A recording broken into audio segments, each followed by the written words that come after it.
Anak cerita pasal emosi, dia respon. Tapi respon keadaan, kau ni tak payah mengada lah, kau ni buat-buat je. Okay, Aiman, saya pernah terbaca mengenai Adverse Childhood Experience, ataupun pendek dipanggil ACE.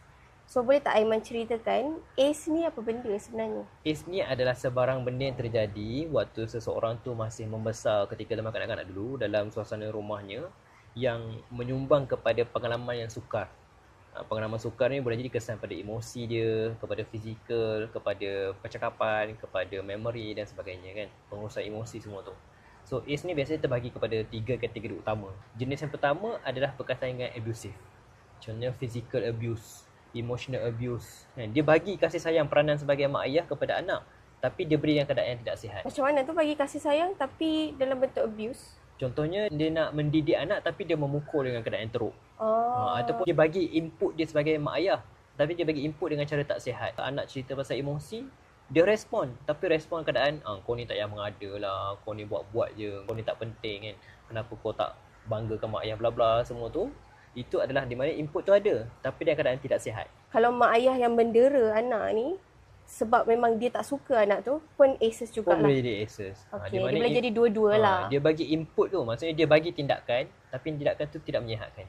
So kategori yang kedua adalah di mana dia tak bagi pula input tu.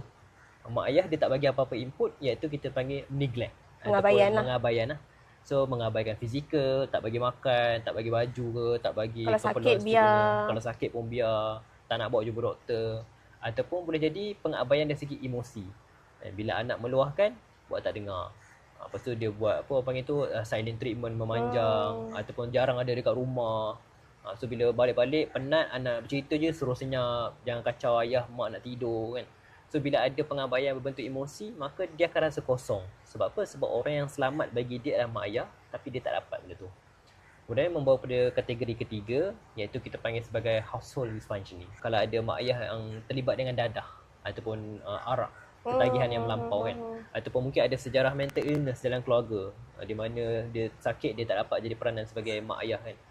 Ataupun boleh jadi salah seorangnya terlibat dalam faktor jenayah, sampai masuk ke penjara dan dia tak ada kasih sayang tersebut sebab berjauhan kan. Kemudian yang keempat adalah sesuatu yang bersifat broken. Orang sekarang gunakan broken family, iaitu kes perceraian, ataupun mungkin mak ayah dah tak bercakap, ayah kahwin lain, lepas tu duduk dengan pasangan baru tapi tak jumpa dengan anak lepas tu. So apa sahaja jenis separation, ini adalah kategori yang terakhir dalam household dysfunctioning.